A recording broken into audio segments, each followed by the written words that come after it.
mulher mais famosa do mundo morre tragicamente, do jeito que viveu nos últimos anos, caçada por jornalistas em busca de fotos sensacionais. Uma colisão violenta, fatal.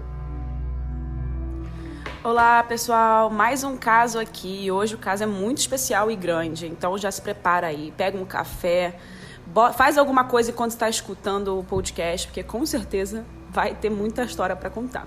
Hoje a gente vai falar da princesa Diana, né? Lady Di, muito famosa até hoje. Ela faleceu em 1997 e até hoje ela é muito falada em séries, filmes, muito retratada e é conhecida como uma das mulheres mais famosas do mundo. Então aproveita agora que você vai ficar aí, escutando durante um bom tempo o podcast. Já compartilha agora com seus amigos que podem gostar do assunto. Já vai lá no meu Instagram, me marca que você está escutando esse caso. Meu arroba é Erica com K Mirandas. E agora eu vou chamar aí a vinheta e vamos pro caso mais esperado, né, da princesa Diana.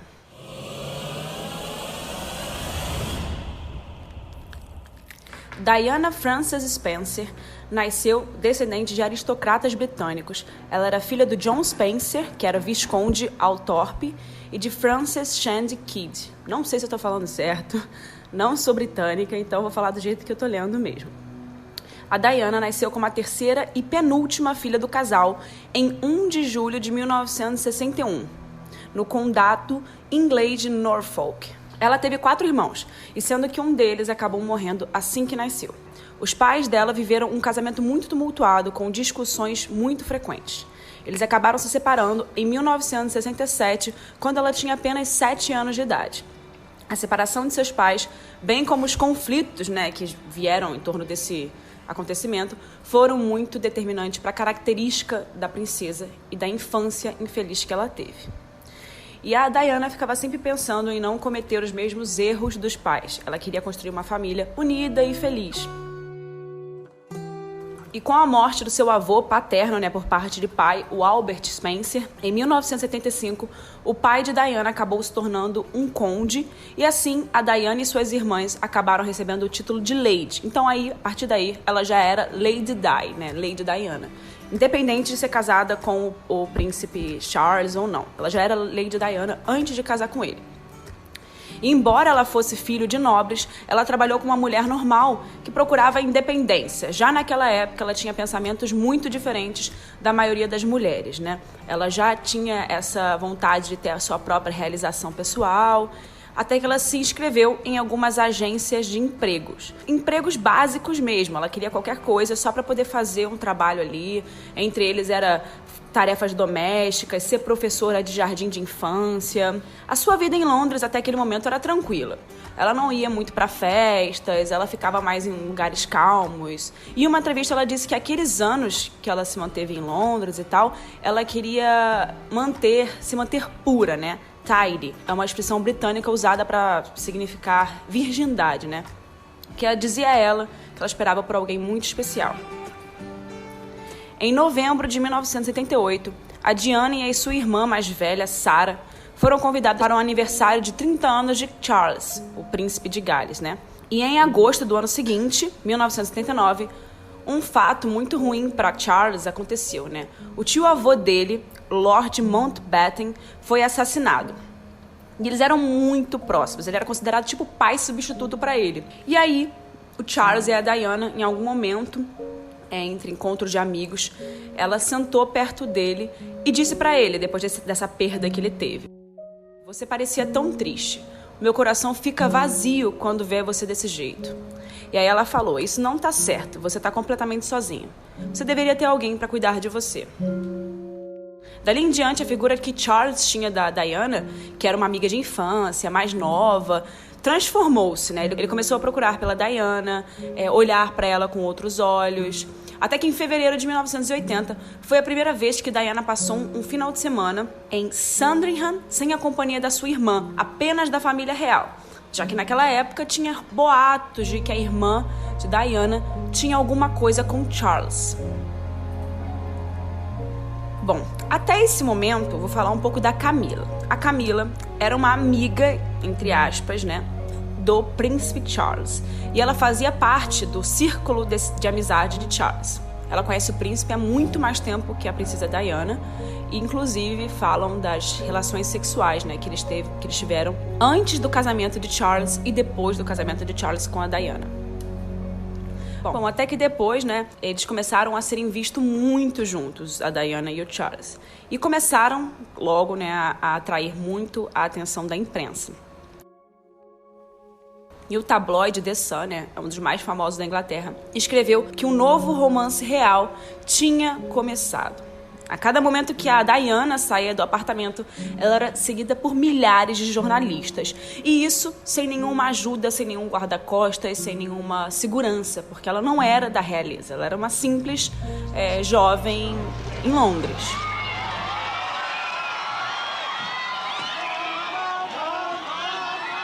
O Palácio de Buckingham anunciou o noivado no dia 24 de fevereiro de 1981. E uma semana antes do casamento, a Diana acabou assistindo uma partida de polo em que Charles estava jogando. E, nossa, era um burburinho entre os dois, porque eles estavam prestes a se casar. Era imprensa tudo quanto é canto, tentando pegar imagem dos dois, tentando pegar expressões da princesa Diana. Era uma bagunça de imprensa atrás dela. E na arquibancada, deu para ver que ela começou a chorar. Isso aconteceu um pouco depois que ela soube que o noivo estava planejando, né, o Charles estava planejando entregar um bracelete a Camila, né? Mas isso ela soube internamente, nem não vazou para a mídia. E o Palácio de Buckingham, né, quando saíram as imagens dela chorando, disse que foi apenas uma exaustão. Para os olhos da mídia, Charles e a princesa, né, pareciam muito bem nas ruas, cumprimentando o público, felizes com o noivado, mas internamente não era assim que as coisas eram. Bom, agora vamos para o casamento. O famoso casamento, eu acho que é o casamento mais conhecido da realeza até hoje, né? Ocorreu na St. Paul's Cathedral, em Londres, numa quarta-feira, no dia 29 de julho de 1981. A cerimônia contou com 3.500 convidados, incluindo a Camila e o esposo dela, na época, Andrew Parker. E a cerimônia foi assistida por muita gente ao redor do mundo, né, via satélite. Aproximadamente 1 bilhão de pessoas estavam acompanhando o casamento. A Diana se tornou oficialmente Sua Alteza Real, a Princesa de Gales, e foi imediatamente elevada à terceira mulher mais importante da monarquia britânica, somente atrás da Rainha Isabel II e da Rainha Mãe. E esse foi considerado o casamento real do século XX e passou a ser comparado a um conto de fadas. E rapidamente a princesa conquistou o público, né, com tudo aquilo que as pessoas até hoje reconhecem dela, com a sua beleza, com o jeito que ela tratava as pessoas, com o jeito que ela era carinhosa com o público. E muitas vezes ela conquistou mais atenção do que o próprio príncipe Charles. E no Palácio Real, né, ao longo do tempo, as tensões estavam aumentando entre Charles e Diana. O príncipe estava sempre comprometido com os seus deveres e Diana estava sempre sozinha, né? E suspeitava cada vez mais de que ele estava tendo um caso com a Camila Parker. E esse caso, para ela, já era muito antes deles se casarem. Mas em público, Charles e Diana aparentavam um casal apaixonado, né? Ninguém nem imaginava o que podia estar acontecendo ali entre as paredes do castelo. E no meio da década de 80, após o nascimento dos 2 filhos reais, né, o Charles começou a passar ainda mais tempo com os seus amigos, né? E esses amigos incluíam Camila. Bom, vamos tentar descrever um pouquinho rápido sobre esse colapso do casamento, né? Isso gerou muita notícia nos tabloides. Se bobear, foi a época mais agitada da mídia britânica, né? Para você ter uma noção de como foi tão agitado, os meios de comunicação britânicos intitulavam essa separação, esse colapso do casamento dos dois, entre Guerra dos Galeses. E isso chegou ao seu topo em 1992, quando o príncipe e a princesa de Gales formalmente, né, se divorciaram. E essa separação aconteceu no dia 9 de dezembro de 1992. E antes disso, a princesa já tinha dado um sinal muito famoso de que o seu casamento tinha acabado em 92. Isso foi quando ela posou por umas fotos sozinha fora do Taj Mahal, na Índia. São fotos bem conhecidas e foi uma visita que muita gente já estava especulando que realmente eles estavam afastados, já que é um lugar considerado romântico e ela estava sozinha, né? mas o divórcio só foi finalizado mesmo em 28 de agosto de 96. O acordo, disse que Diana poderia continuar vivendo no Palácio de Kensington e que a guarda dos príncipes seria dividida entre os dois. Uma carta da Elizabeth II, de 21 de agosto de 96, tornou oficial que todas as ex-esposas de príncipes britânicos perderiam o status de Sua Alteza Real depois do divórcio. E quando a Diana recebeu a notícia, de que ela perderia o seu título de Sua Alteza Real, ela chorou muito. Mas o William, o seu filho, viu que a mãe estava muito triste e ele disse para ela que assim que ele fosse coroado, ele iria dar para ela o título dela de volta. Essa conexão da Diana com os filhos sempre foi muito forte e eles até hoje, falam muito de como essa época foi muito pesada para eles, o divórcio, Bom, depois desse divórcio dela, o título oficial da Diana começou a ser Diana, Princesa de Gales. Bom, agora a gente vai chegar perto aí dos últimos anos da vida de Diana. 2 anos após a separação, em novembro de 95, ela participou de uma famosa entrevista para o programa de atualidade da BBC. O programa se chamava Panorama. E ela foi questionada sobre o caso do Príncipe Charles com a Camilla Parker, que aconteceu mais ou menos entre 71 e 73, que foram quando eles namoraram, mas que provavelmente nunca tivesse acabado esse caso dos dois, até os dias atuais, A Diana fez a famosa brincadeira, entre aspas, bem, éramos 3 nesse casamento. Então foi um pouco abarrotado, foi um pouco lotado, assim. Ela quis dizer crowded em inglês, que é foi um pouco sem espaço para ela, sabe? Well, there were 3 of us in this marriage, so it was a bit crowded. Em 1995, parecia que a Diana também já estava começando a ter a vida dela sozinha, a ter relacionamentos novos. E ela conheceu o médico cardiologista paquistanês Hasnat Khan, não sei se estou pronunciando certo, com quem ela namorou por 2 anos e acabou rompendo o relacionamento em 97, um pouco antes dela conhecer o namorado, que faleceu no acidente com ela.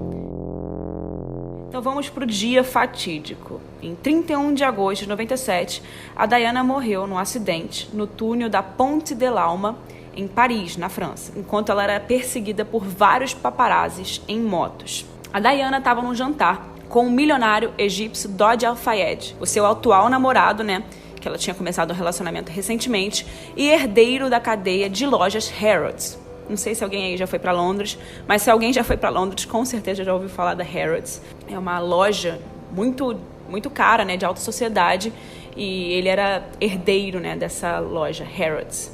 E eles estavam em um restaurante do hotel Ritz. E eles decidiram sair do local. Assim que eles começaram a sair, começou uma perseguição forte dos paparazzis, principalmente porque todos eles queriam noticiar o novo relacionamento da princesa, da mãe dos 2 príncipes. A Diana entrou em uma Mercedes-Benz e ela estava acompanhada por Dodi Al-Fayed, o namorado dela, pelo guarda-costas dele, Trevor Rhys-Jones, e pelo motorista Henry Paul. Eles estavam indo para o apartamento de Fayed.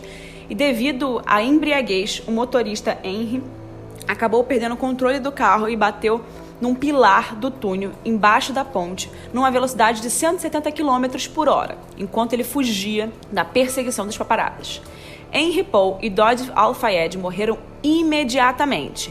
O guarda-costas Trevor Rhys-Jones era o mais próximo do ponto de impacto e o único ocupante do carro que estava utilizando cinto de segurança. E com a forte colisão, o duplo airbag que tinha no carro foi acionado na hora do impacto. Acabou que o Rhys-Jones foi o único sobrevivente do acidente e passou por uma grande cirurgia com inúmeros ossos partidos, trauma no peito e lesão cerebral.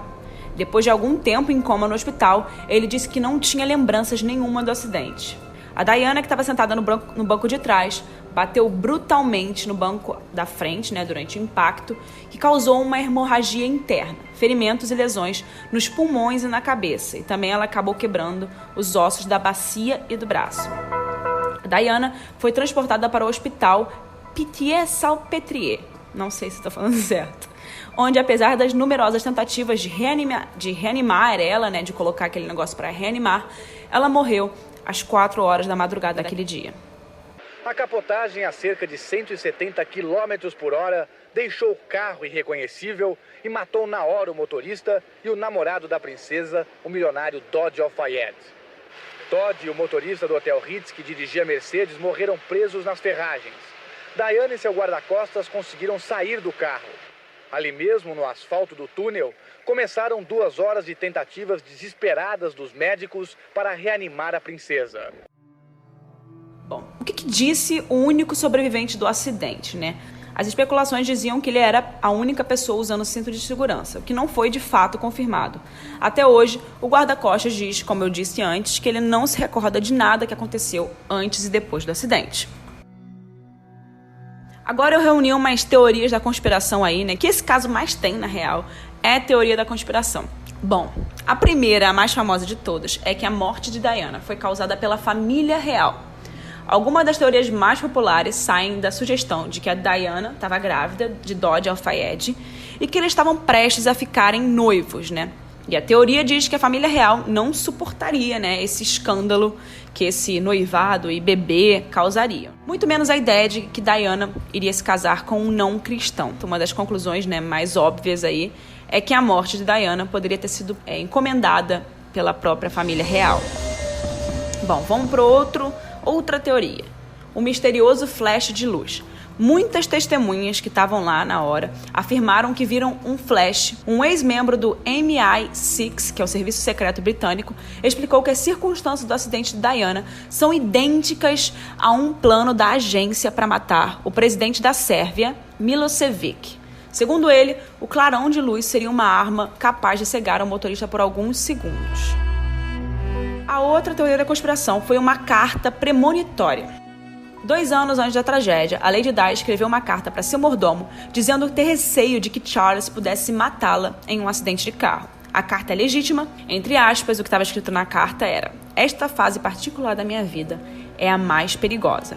O meu marido está planejando um acidente no meu carro. Falha nos freios e ferimentos graves na cabeça, a fim de tornar o caminho mais claro para ele se casar com Tig. Bom, quem é Tig? Tig era uma babá da família real, que cuidava das crianças, dos príncipes.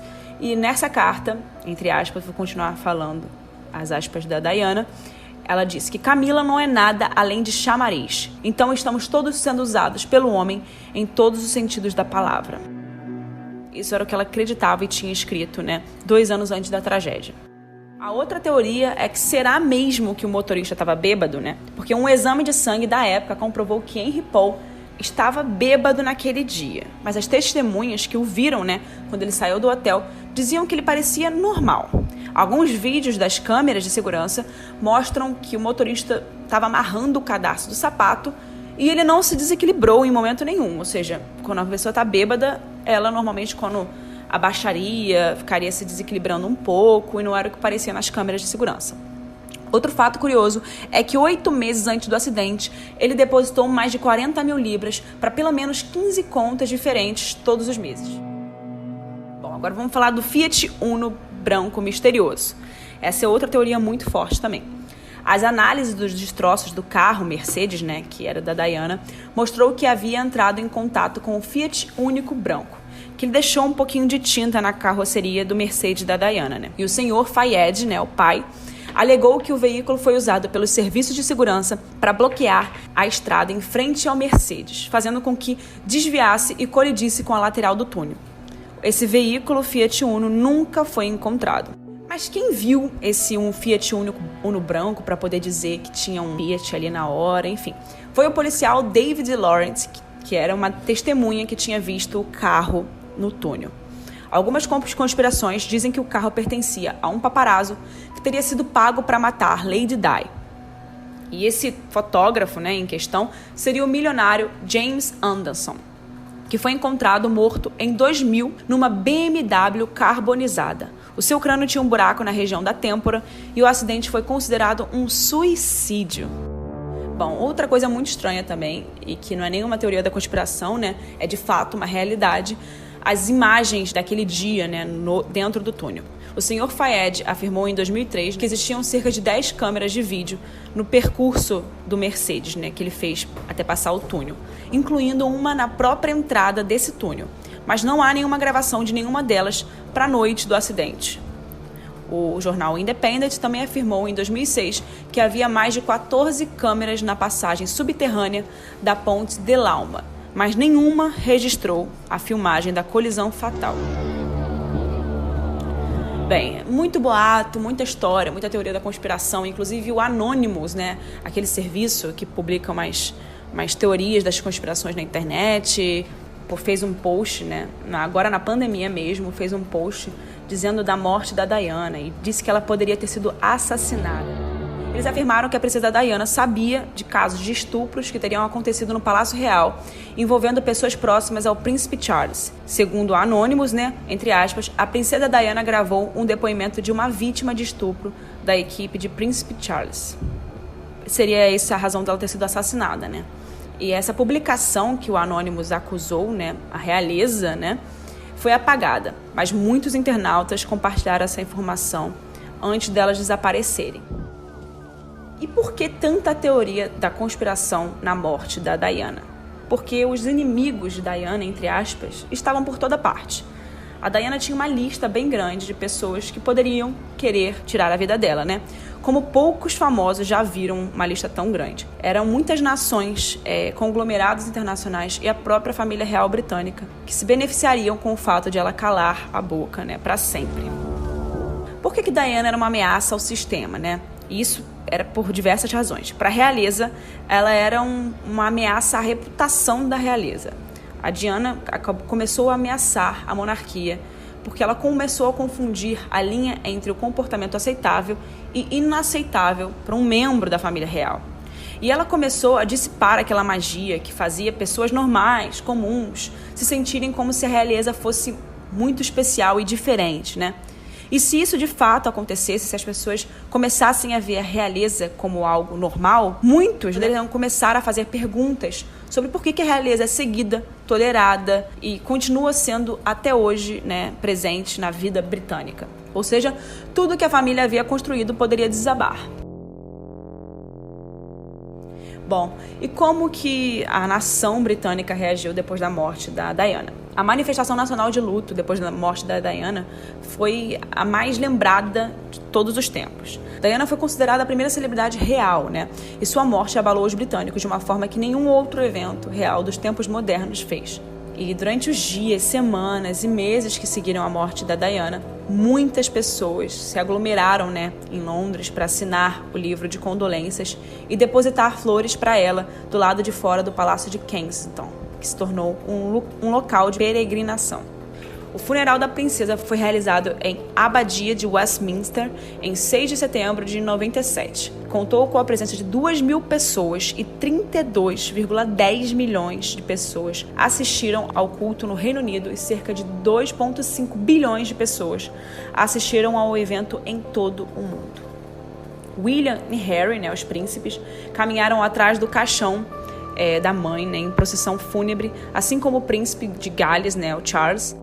Em uma entrevista no início desse ano, Harry discutiu as memórias que ele tinha do funeral da mãe dele, né? Entre aspas, ele disse que minha mãe tinha acabado de morrer e eu tive que caminhar durante muito tempo, atrás de seu caixão, cercado por milhares de pessoas me assistindo, enquanto outros milhões faziam isso pela televisão.